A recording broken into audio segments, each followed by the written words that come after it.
Assalamualaikum warahmatullahi wabarakatuh. Apa kabar Bapak Ibu guru hebat? Perkenalkan saya Eka Widiati, calon guru penggerak angkatan 8 dari SD Negeri Kuta Bima 03 Cimanggu, Kabupaten Cilacap. Saya di sini akan memaparkan hasil aksi nyata saya modul 1.4 Desiminasi Penerapan Budaya Positif.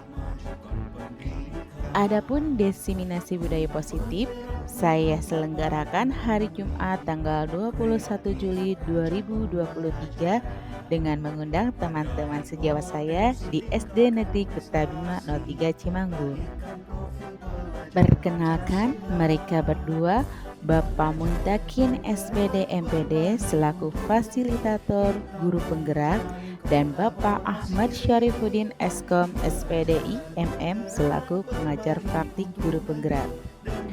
Pada pengimbasan modul 1.4 ini, kita menyebarkan pemahaman dan pengalaman penerapan budaya positif di lingkungan kelas dan lingkungan sekolah. Bismillahirrahmanirrahim. Assalamualaikum warahmatullahi wabarakatuh. Waalaikumsalam. Alhamdulillahirrabbilalamin. Wassalatu wassalamu ala asrafil anbiya'i wal mursalin wa ala alihi wa sahbihi ajmain, amma ba'du. Pertama, marilah kita panjatkan puji syukur kehadiran Allah Subhanahu wa taala yang mana pada pagi hari ini kita dapat berkumpul kembali di SD Negeri Kuta Bima 03 dalam acara Desiminasi Budaya Positif di Sekolah SD Negeri Kuta Bima 03. Sholawat serta salam kita curah limpahkan kepada junjungan Nabi besar Muhammad SAW. Sebelum acara ini kita mulai, marilah kita buka dengan bacaan basmalah bersama-sama.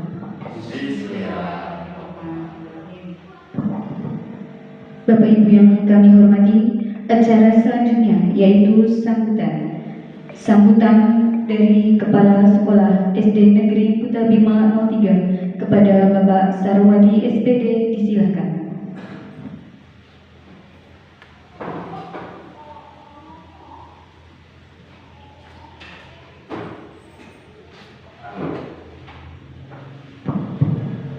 Assalamualaikum warahmatullahi wabarakatuh. Bismillah, alhamdulillah, la haula wala quwata illa billah, amma ba'du. Bapak Ibu guru SD Kota Bima yang saya hormati, pada siang hari ini alhamdulillah SD Kota Bima 3 akan diadakan budaya positif, yaitu yang akan disampaikan oleh calon guru penggerak angkatan 8 yaitu Ibu Eka. Mudah-mudahan dalam acara ini saya yang dituakan di sini mengharapkan semoga acara ini berjalan lancar, tertib, dan nantinya bisa disampaikan atau ditularkan kepada anak didik kita. Sekian dari saya. Terima kasih. Assalamualaikum warahmatullahi wabarakatuh.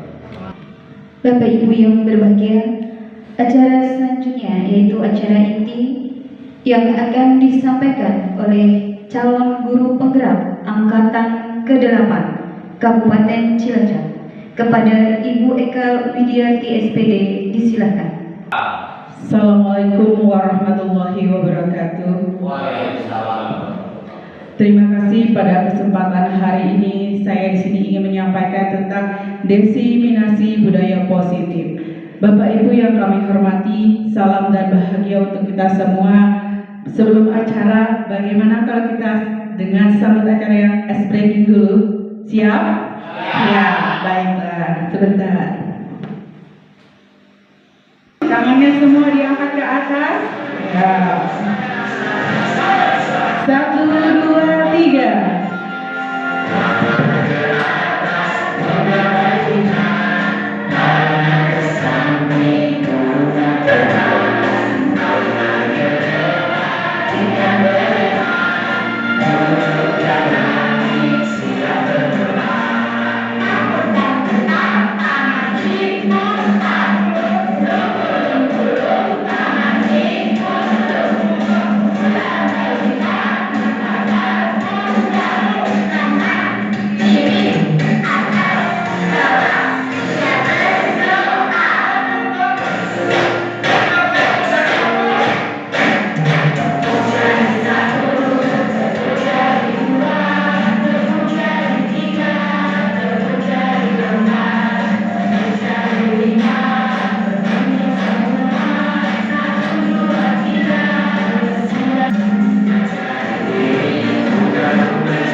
yang telah bersemangat pada pagi menjelang siang hari ini. Baiklah, kita mulai dengan materi tentang budaya positif. Nah, sebelum kita mulai, saya akan mengetes penglihatan Bapak Ibu seberapa jeli dalam melihat suatu benda. Ya, coba tolong diperhatikan. Dari gambar yang ada di depan ini, kira-kira ada berapa yang janggal? Yang bisa boleh angkat tangannya. Iya, mungkin dari Bapak Kepala Sekolah.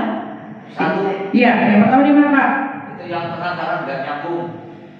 Yang tengah nggak nyambung. Ya. Iya. Terus ada lagi?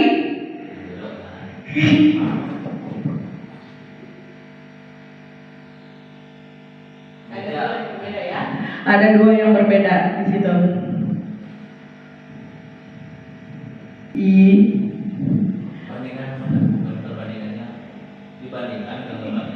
Iya, di gambar tersebut kira-kira ada yang aneh nggak?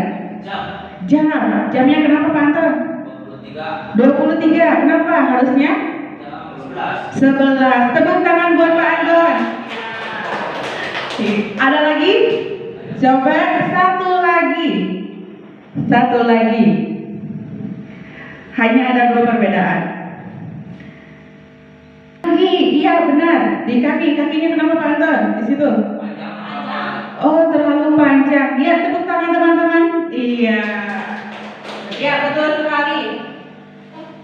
Ya, ada dua perbedaan, benar sekali ya. Yang jawabannya dari Pak Anton ya. Yang pertama itu jam, yang kedua itu sepatunya. Masa yang satu sepatunya pakai sepatu ibu gurunya?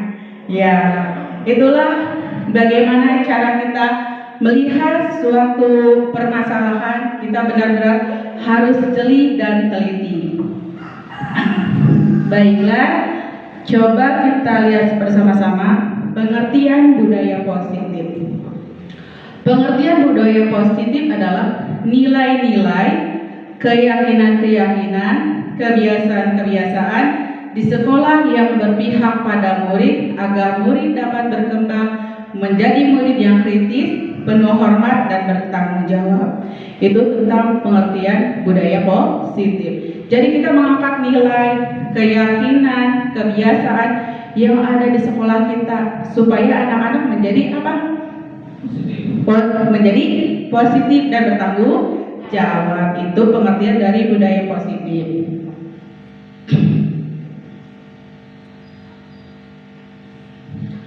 Konsep utama modul budaya positif itu ada 7.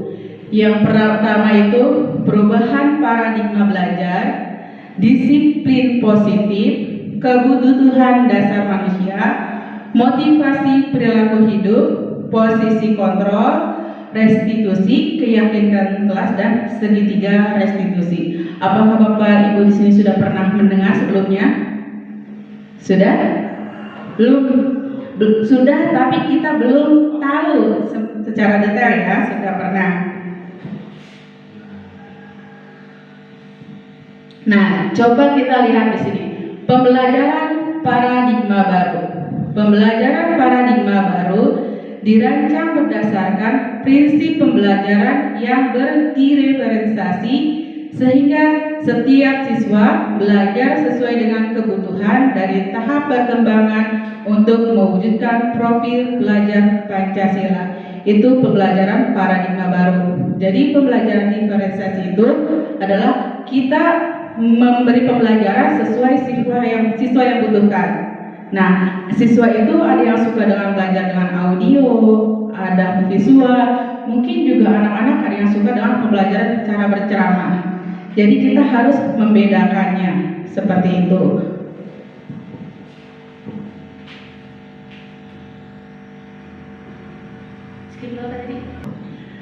Selanjutnya disiplin positif. Nah, disiplin itu apa sih teman-teman? Ada yang tahu nggak? Mematuhi aturan. Benar sekali, tepuk tangan buat Pak Warko. Ya. Ada lagi mungkin? Disiplin itu apa?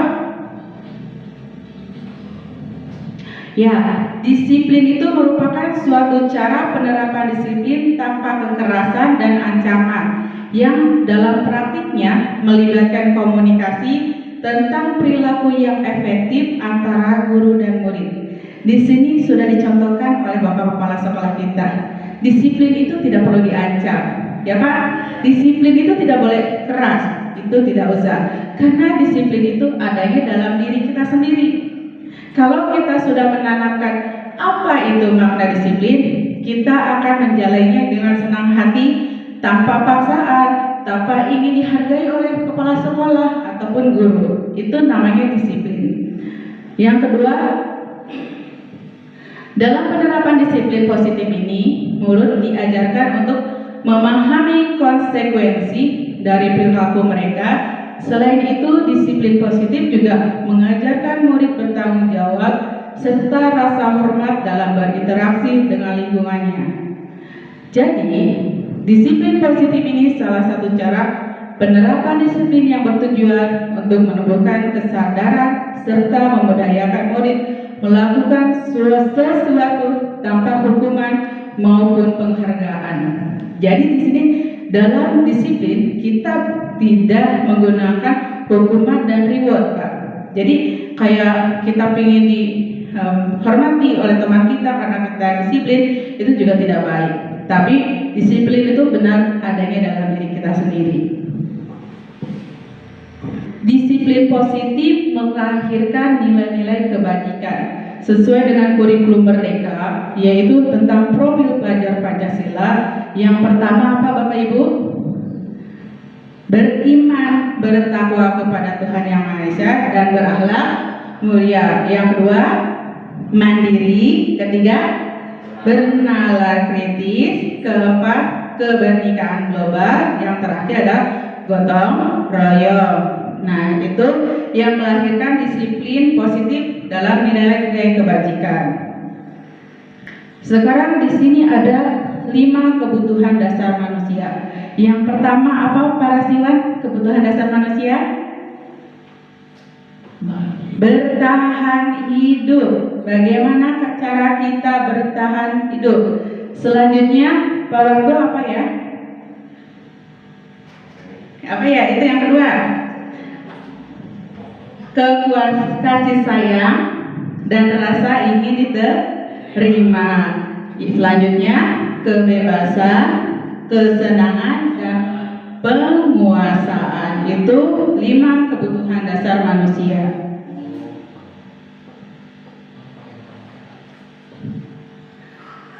Kebutuhan dasar manusia, ya, kebutuhan bertahan hidup. Kebutuhan bertahan hidup, ya, survival adalah kebutuhan yang bersifat bertahan hidup, misalnya kesehatan, rumah, dan makanan. Yang kedua adalah kasih sayang dan rasa diterima adalah kebutuhan yang akan untuk diterima.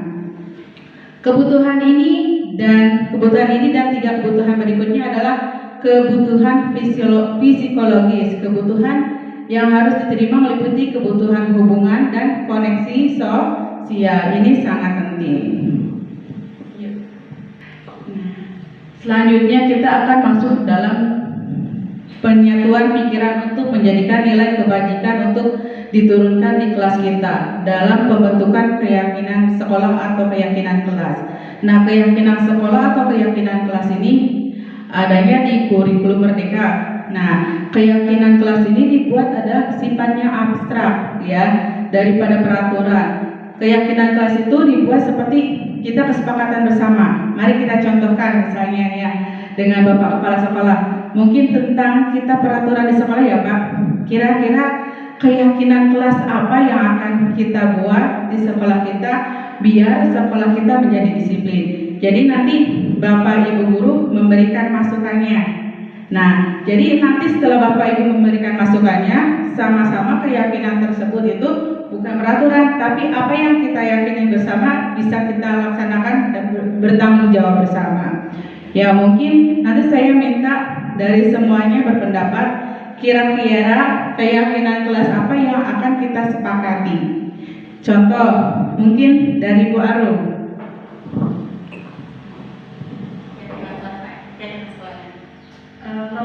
pakaian seragam sesuai dengan hari atau yang sudah ditentukan.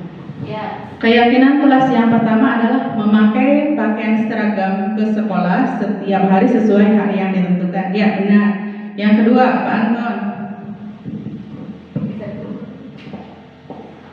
Menggunakan alas kaki atau sepatu saat mengajar. Jadi siswa atau guru tidak melepas sepatu. Bisa ya Bapak Ibu ya, menggunakan sepatu. Masa kita ke sekolah pakai sendal, kayaknya kurang pantas. Gimana dilihat oleh wali murid dan siswa kita. Yang selanjutnya dari Pak Wargo.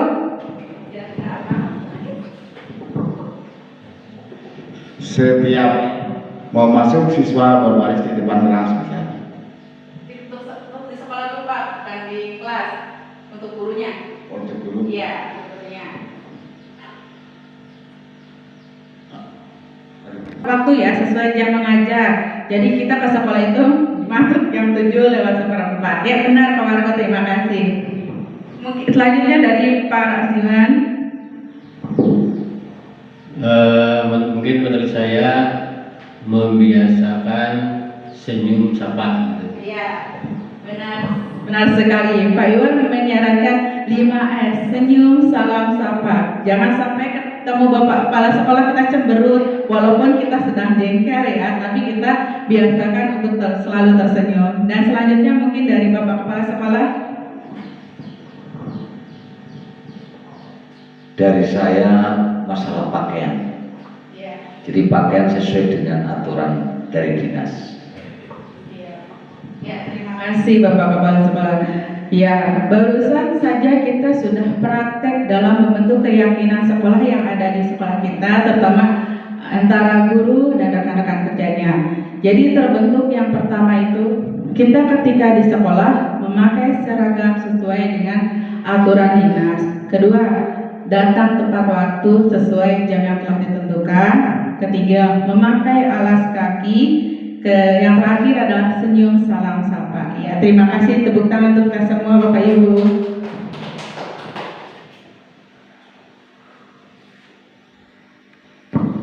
Yang selanjutnya adalah 5 posisi kontrol yang diterapkan seorang guru, orang tua ataupun atasan dalam melakukan kontrol.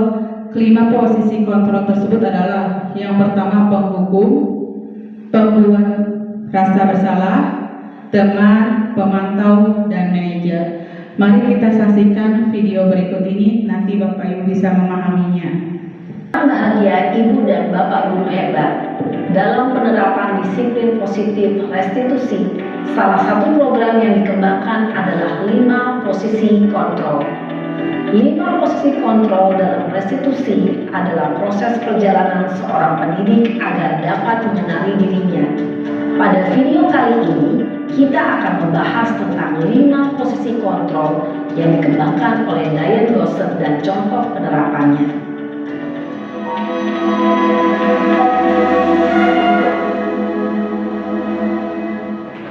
Lima posisi kontrol itu adalah 1. Posisi penghukum, 2. Posisi pembuat rasa bersalah, 3. Posisi teman, 4. Posisi pemantau atau monitor, dan 5. Posisi manajer.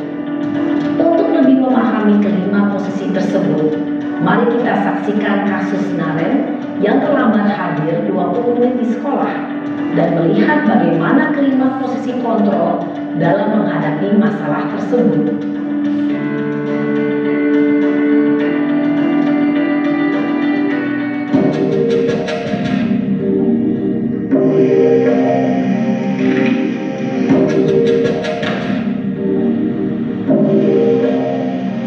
Naren, sini kamu. Selamat pagi Bu. Selalu terlambat. Kamu deh, pasti terlambat. Maaf Bu, saya Apa? Apa coba? Alasan kamu apa lagi? Kapan sih kamu tidak terlambat? Malas sekali ya kamu jadi anak. saya Dasar pemalas. Gak kapok Sudah berapa kali terlambat? Sana, kamu keliling lapangan basket 2 kali. Kenapa saya harus keliling lapangan basket, Bu? Kenapa? Kamu melawan ibu. Berani-beraninya jawab. Sudah terlambat, masih berani jawab pula. Sekarang, keliling lapangan basket 5 kali sekalian. Biar kapok. Cepat. Pergi sana ke lapangan basket. Posisi penghormatan tinggi, menghardik, menunjuk-nunjuk, menyakiti, dan menyindir. Hukuman bisa berupa fisik maupun psikis. Ibu dan bapak guru hebat. Dampak yang terjadi pada murid ketika guru berada pada posisi penghukum adalah murid cenderung akan memberontak, bahkan menyimpan dendam.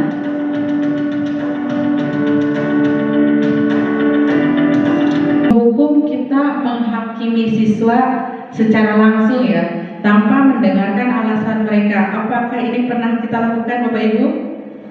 Pernah ya, secara tidak sadar kita pernah lakukan. Mungkin nanti ini bisa dirubah. Dan yang selanjutnya, Tuhan Naren, kamu senang ya bikin ibu susah ya?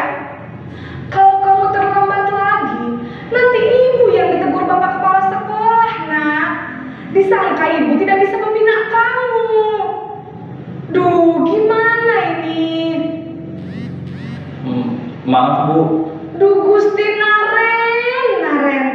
Kamu suka ya kalau ibu ditegur bapak kepala sekolah? Terus, sekarang ibu harus tulis apa ini di buku absen? Ini kamu sudah sering terlambat loh. Ibu harus apa coba? Maaf, Bu. Maaf sekali. Ya sudah, lain kali jangan bikin ibu susah lagi ya nak ya. Ibu tidak akan kuat lagi kalau kamu begini terus. Bisa jantungan kalau ibu ditegur bapak kepala sekolah. Sana cepat ke kelas. Maaf ya, Bu. Maaf sekali. Posisi pembuat rasa bersalah berbicara dengan nada tenang, cenderung lembut. Namun kata-kata yang diutarakan membuat murid merasa menjadi orang yang gagal, memandang buruk dirinya sendiri, merasa tidak berharga, dan tidak sanggup membahagiakan orang lain. Ketika guru mengambil posisi pembuat rasa bersalah, murid akan menganggap dirinya yang bersalah dan ia akan menyimpan emosi negatif tersebut di dalam dirinya. ketika saya sudah mengalami siswa yang bandelnya luar biasa, saya selalu bilang, nanti ibu laporkan kepada bapak kepala sekolah. Kalau tidak, nanti ibu akan jadi apa? Nah, seperti itu. Apakah di sini ada punya pengalaman yang sama? Dari Pak Anton pernah punya? Membuat murid merasa bersalah. Ya, paling langsung keluar dari ruang kelas. Oh iya, betul. Nah, itu juga yang sering terjadi. Ya, kita sering meninggalkan kelas ya. Jadi ketika kita sudah tidak bisa lagi mengontrol siswa di kelas, kita meninggalkannya, tidak mau lagi mengajar sementara, sampai kadang-kadang anaknya itu menangis. Nah, itu adalah posisi sebagai pembuat rasa bersalah. Dan yang ketiga, kita lihat di sini posisi teman.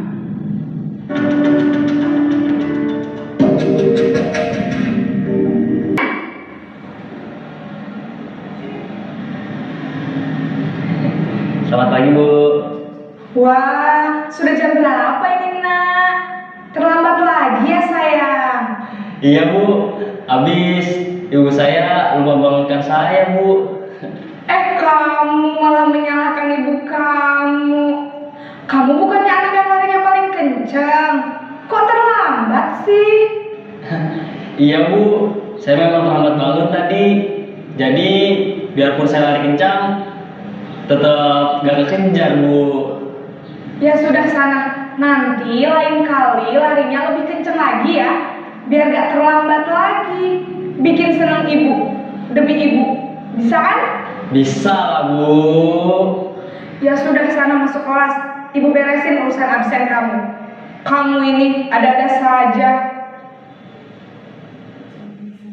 Dalam posisi teman, guru berbicara dengan nada suara ramah, akrab, cenderung bersenda gurau untuk menjaga suasana tetap santai. Murid akan merasa senang, aman, dan akrab dengan guru. Identitas yang tercipta adalah identitas sukses atau berhasil. Namun, perlu diingat, karena ini masih dorongan eksternal, maka ada faktor ketergantungan dari murid kepada orang tertentu. Di sini, guru absennya, sehingga di lain waktu, murid bisa berperilaku baik, namun hanya kepada orang-orang tertentu saja.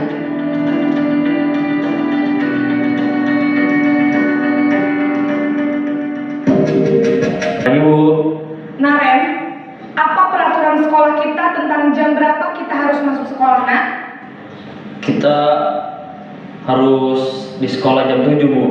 Iya betul, sekarang sudah jam 7.20. Naren sudah tahu konsekuensinya jika terlambat hadir.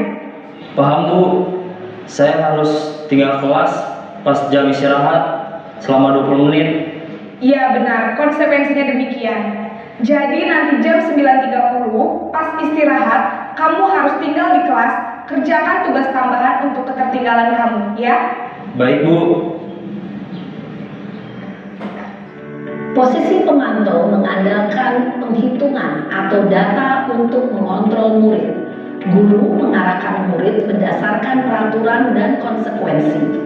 Seorang pemantau menunjukkan bahasa tubuh dan ekspresi wajah yang datar dan cenderung formal. Di pemantau kita berarti mengarahkan anak, pertama kita buat peraturan, dan nanti kalau dibuat peraturan tersebut kalau dilanggar konsekuensinya seperti apa. Jadi anak harus benar-benar taat pada peraturan tersebut. Seperti tadi kita bikin keyakinan kelas, tapi kira-kira konsekuensinya apa yang akan diterima. Nah, selanjutnya ini yang diharapkan adalah memposisikan kita sebagai manajer. Ya, Bari. Naren!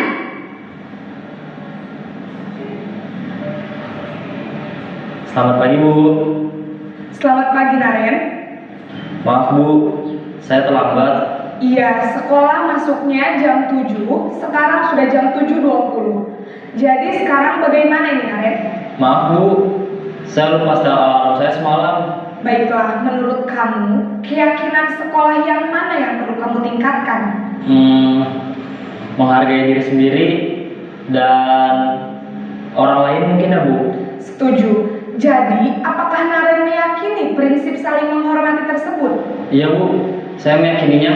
Apakah Naren bersedia memperbaiki masalah keterlambatan ini?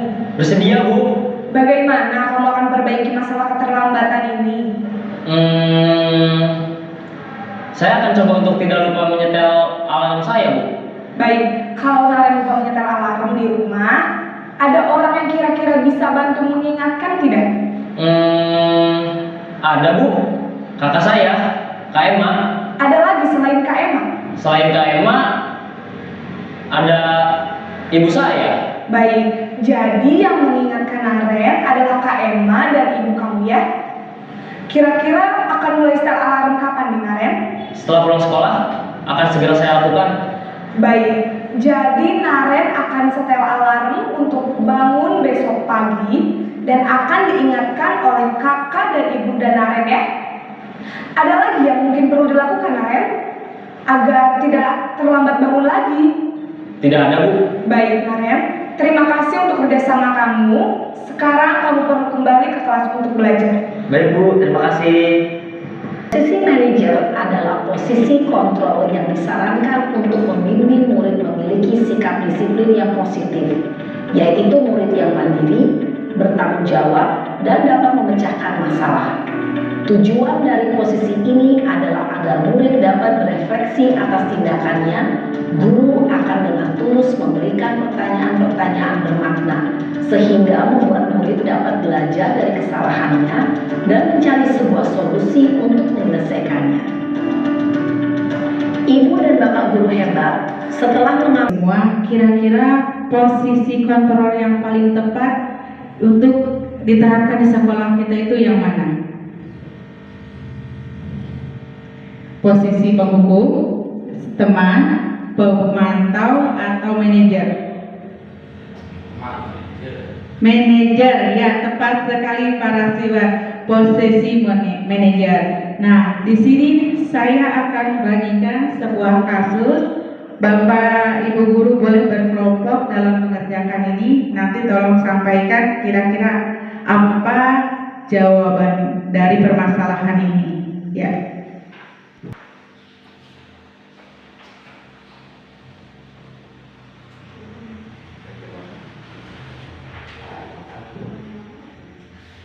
Terima kasih Bapak Ibu, setelah kita berdiskusi tentang sebuah kasus yang ada di hadapan Bapak Ibu, mari kita jawab pertanyaan 1 sampai 4. Kita mulai dari pertanyaan yang pertama, dimulai dari siapa ya?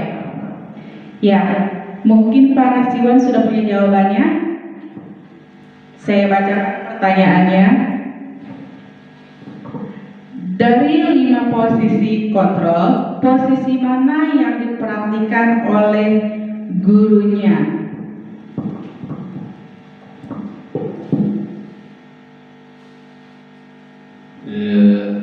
Yang diperhatikan gurunya adalah manajer. Iya, sebagai manajer. Kata-katanya Pak, yang mana? Kata-katanya di sini, baiklah, Bapak di sini bukan untuk mencari siapa yang salah. Bapak di sini untuk mencari penyelesaian sama-sama. Berpikir sama-sama tentang apa yang bisa kita lakukan untuk memperbaiki situasi ini. Betul sekali. Posisinya manajer. Yang kedua, kebutuhan apa yang harus dipenuhi oleh Mario dan Adi? Ya, siapa? Kebutuhan apa ya? Kesenangan, ya benar sekali. Yang ketiga, mungkin ini akan dijawab Bu Arum ya. Apa yang dikatakan guru tahap menstabilkan identitas, validasi tindakan, dan mencari keyakinan?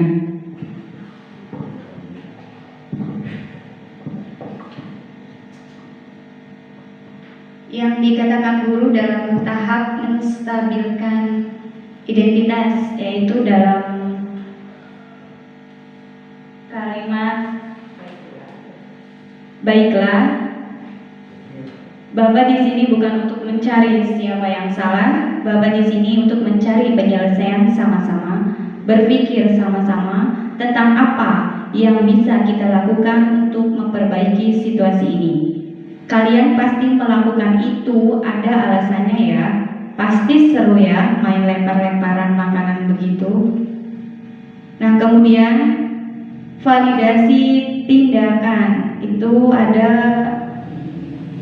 ketika Pak Joko berkata, ya Bapak bisa lihat kalian merasa senang melakukannya, tetapi yang kalian lakukan merugikan orang lain, sehingga sekarang kalian dalam masalah. Dan yang terakhir yaitu mencari keyakinan. Kalimat Pak Joko seperti ini, kalian berdua ingat dengan baik keyakinan kelas kita. Kita kembali pada ketika kalian main lempar-lemparan makanan dan mengenai Ibu Dina. Apakah ketika kalian melakukan itu kalian menghormati orang lain dan lingkungan?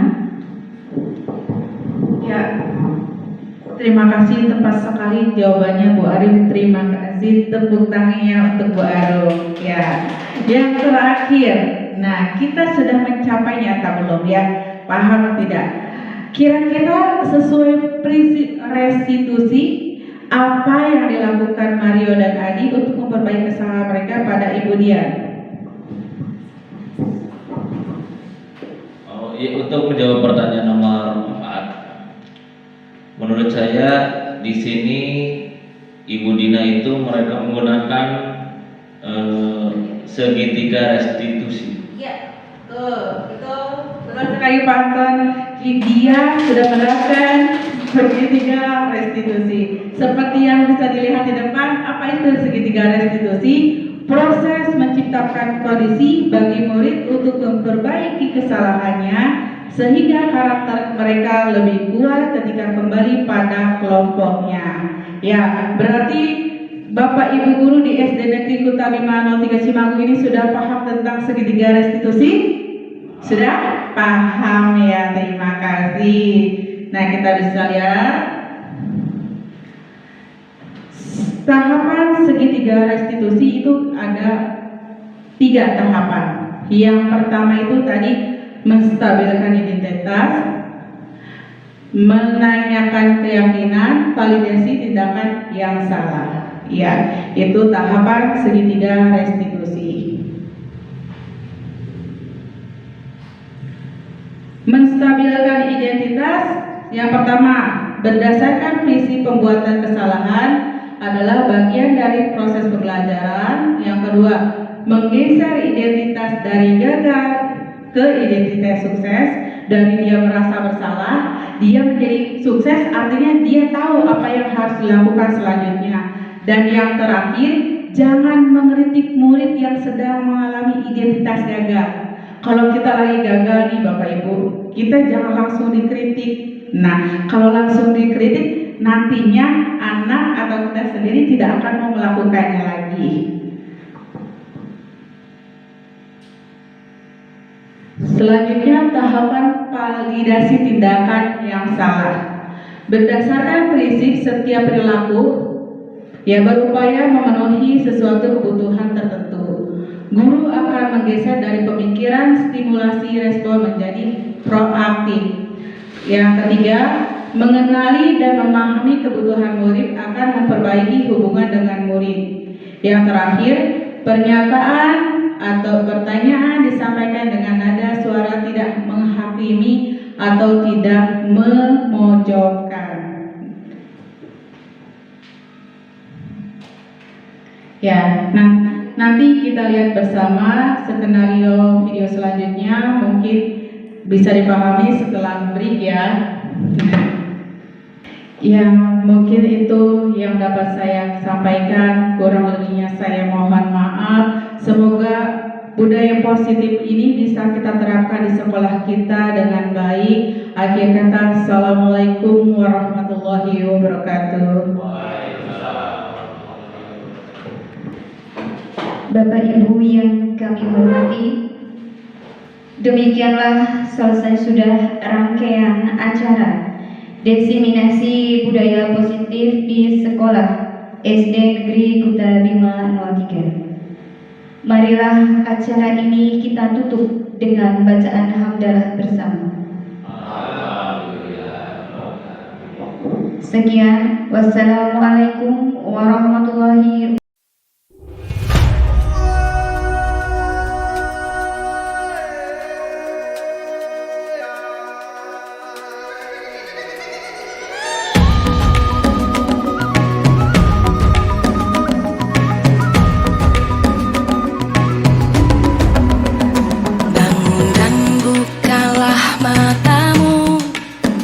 Saatnya meraih mimpimu, arah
Ya, sebelum kita masuk, kita kuis ke kalian dulu ya anak-anak. Siap? Siap. Ya, dimulai dari Arif dan Cindy.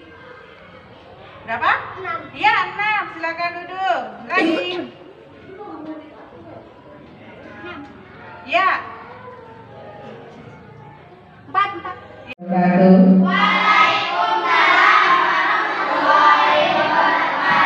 Selamat pagi.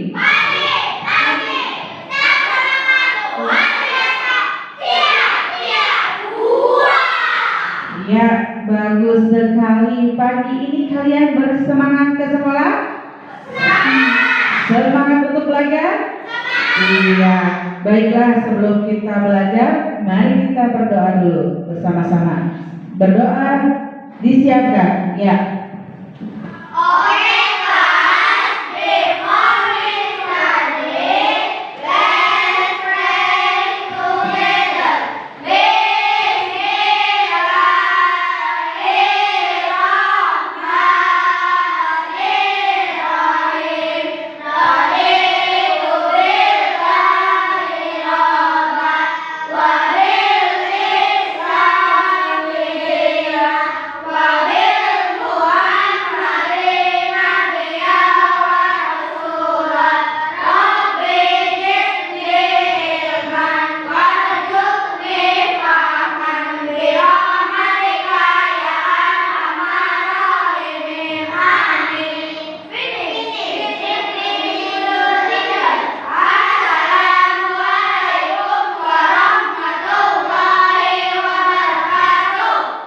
Waalaikumsalam warahmatullahi wabarakatuh. Pagi yang cerah ini hari ke-5 kita masuk ke sekolah ya.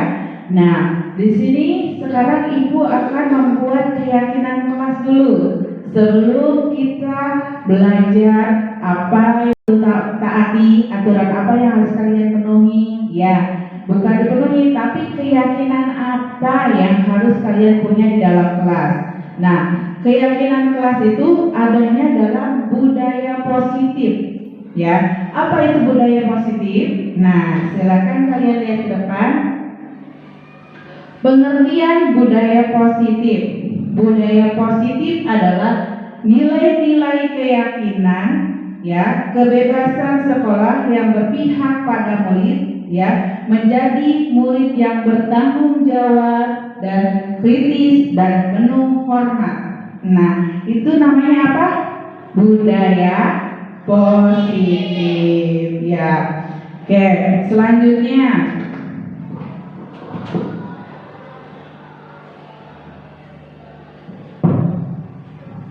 Nah,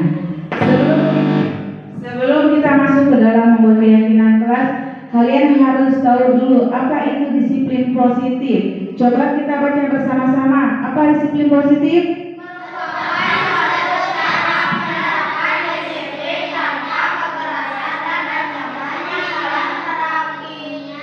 Artinya melibatkan komunikasi, sikap perilaku efektif antara guru dan murid. Jadi kalau mau disiplin itu nggak perlu apa?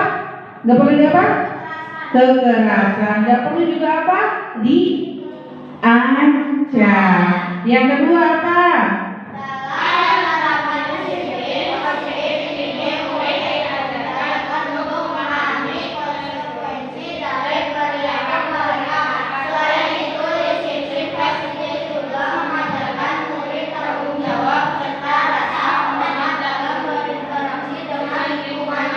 Ya, benar sekali.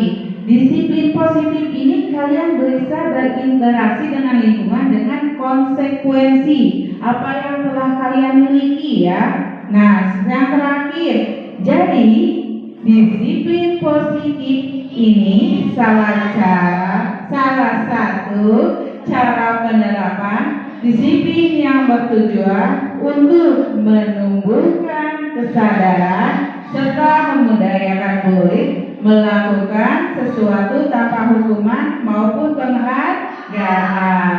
Nah, masih ingat profil pelajar Pancasila? Masih? Coba kita nyanyikan dengan lagu Cikini ya, yang lagi hit ya. Siapa yang mau berpegang nih? Nanti yang temannya lagi bernyanyi Maju sini, pintar, tepuk tangan buat Deva. Yang lain bernyanyi ya. Ya, Deva di sini. Ya. 1, 2, 3. Begini denganlah dia, perkenalkan kami dari kelas 6 Cikampek, Tasikmalaya, belajar dengan kurikulum merdeka. Jakarta, Jayapura, jangan lupa dengan istilah P5. Madura sampai Papua, untuk mewujudkan pelajar Pancasila. Iya, sudah ya. Tepuk tangan semuanya. Iya. Ya, sekarang kita masuk ke keyakinan kelas. Coba kalian lihat dulu ke depan tentang keyakinan kelas. Nah, di sini keyakinan kelas adalah sesuatu yang diyakini bersama yang berasal dari penyatuan pikiran untuk menjadi nilai kebaikan untuk diturunkan di kelas-kelas. Jadi kita akan membuat nilai kebaikan yang ada di kelas kita itu apa? Kira-kira apa yang kita sepakati? Bu Guru kasih contoh ya. Misalnya kalau kita berangkat ke sekolah tepat waktu. Nah, itu kira-kira keyakinan kelas yang kita harus miliki itu apa? Apa ya? Bu Guru kasih contoh. Kita ke sekolah harus datang tepat waktu. Itu keyakinan kelas yang harus kita miliki apa? Apa ya? Apa sekali? Disiplin. Ya, benar, tepuk tangan. Ya, itu contohnya ya. Contoh salah satu keyakinan kelas. Misalnya kita tidak memukul teman kita atau tidak berkelahi. Itu keyakinan kelasnya apa kira-kira? Ayo, ada yang tahu? Iya, betul sekali Kalpa, sopan. Nah, nanti Bu Guru berikan kertas ke kalian. Kalian tulis seindah mungkin kira-kira keyakinan kelasnya mau apa, ya? Biar nanti kita sepakati bersama, ya. Oke, Bu Guru berikan dulu kertasnya.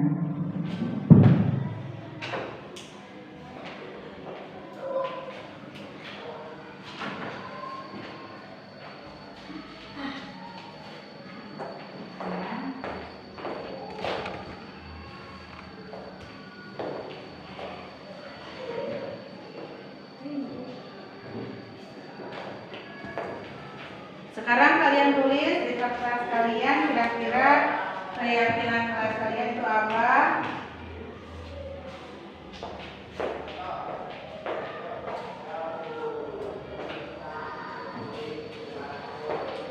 Yang harus sini tulis ya. Yang harus dipatuhi, diikuti oleh semua teman-teman kalian. Ya, silakan tunjukkan. Ya.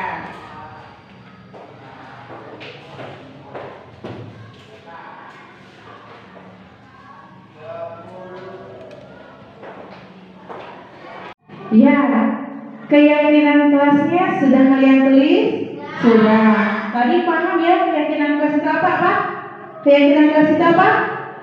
Apa yang kita yakini bersama. Apa keyakinan kelas? Apa yang kita yakini bersama. Ulangi, apa itu keyakinan kelas? Bersama untuk kebaikan kelas kita. Ya, siapa yang mau maju menempelkan yang pertama? Ayo, mulai dari Siti. Iya. Siti menulis tentang apa, Siti? Disiplin. Disiplin, tepuk tangan anak-anak. Ya, berarti keyakinan kelas kita adalah kita harus disiplin. Pintar. Lanjut, Kalpa. Iya, Kalpa menulis tentang apa, Kalpa? Giat belajar. Iya, pintar sekali. Berarti kita di kelas kelas 6 ini harus apa? Giat belajar. Ya, lanjut Mila. Mila menulis tentang apa? Rajin. Oh iya benar, kita harus rajin. Selanjutnya, Kelvin. Iya, Kelvin menulis tentang apa, Vin? datang lebih awal. Datang lebih awal, pintar. Berarti mencontohkan ke adik-adik kelas kita harus datang lebih awal. Berarti bangunnya lebih awal. Iya, pintar. Lanjut, Caca. Iya, Caca menulis tentang apa, Caca? Sopan. Iya, sopan. Anak sekolah apalagi pelajar Pancasila harus sopan. Anjas, maju. Iya, Anjas nulis apa, Jas? Percaya diri. Oh iya, di kelas 6 pintar sekali. Kita harus percaya diri. Lanjut. Iya, Deva. Iya. Deva menulis apa, Deva? Melaksanakan piket. Melaksanakan piket, benar. Berarti kalau bagian piket kita harus apa? Piket. Iya, lanjut Lia. Lia nulis tentang apa ya? Jujur. Jujur. Jadi anak kita harus jujur. Kalau jujur, kalau kita mengerjakan PR atau ada tugas dari Bu Guru dikerjakan sendiri, apa minta dikerjakan? Iya, itu adalah salah satu sikap jujur. Lanjut Arif. Iya, Arif nulis tentang apa, Arif? Saling menghormati. Benar, saling menghormati. Antara kita, perbedaan yang ada di kelas kita harus menghormati. Jangan suka mengejek teman. Iya, lanjut Cindy. Cindy menulis apa, Cindy? Saling menolong. Saling menolong. Benar. Kalau saling menolong, kira-kira apa? Coba, misalnya teman kalian nggak bawa minum, kalian bawa minum, apa yang harus kalian lakukan? Memberi minum. Iya, kalau teman kalian jatuh di jalan, bawa sepeda, ditinggalkan, ditertawakan, apa dibantu? Pintar, tepuk tangan buat anak-anak ibu. Iya. Yang terakhir Rani. Ya, maju Rani. Iya, Rani nulis tentang apa, Rani? Berpakaian rapi. Berpakaian rapi. Coba sekarang kalian tengok diri kalian. Sudah rapi belum? Iya. Bu Guru sudah rapi belum? Ya, berarti kalau ke sekolah harus rapi, tampil cantik dan smart. Iya. Ini sudah terbentuk keyakinan kelas kita. Berarti harus kita yakini, ya. Kita yakini bahwa kita harus bisa melaksanakannya tanpa diawasi oleh guru. Tapi kalian yakini dalam hati bahwa yang telah kalian tulis di depan bersama teman-teman kalian bisa melaksanakannya dari diri sendiri. Yang pertama apa? Disiplin. Terus giat belajar. Terus rajin. Terus datang lebih awal. Terus sopan. Terus percaya diri. Jujur, saling menghormati, saling menolong, berpakaian rapi. Coba tepuk semangatnya biar lebih semangat lagi. Tepuk semangat.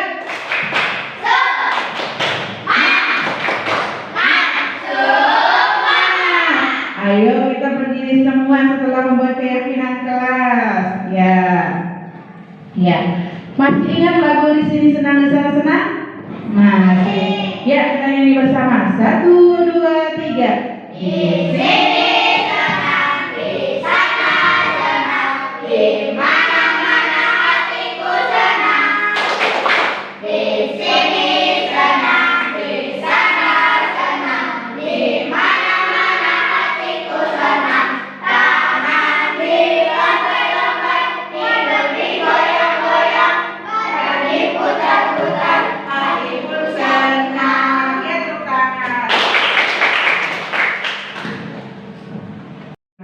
anak-anak, keyakinan kelas kita sudah terbentuk. Selanjutnya kita lanjut ke pelajaran ya. Siap belajar? Siap. Selamat pagi. Pagi. Tetap semangat.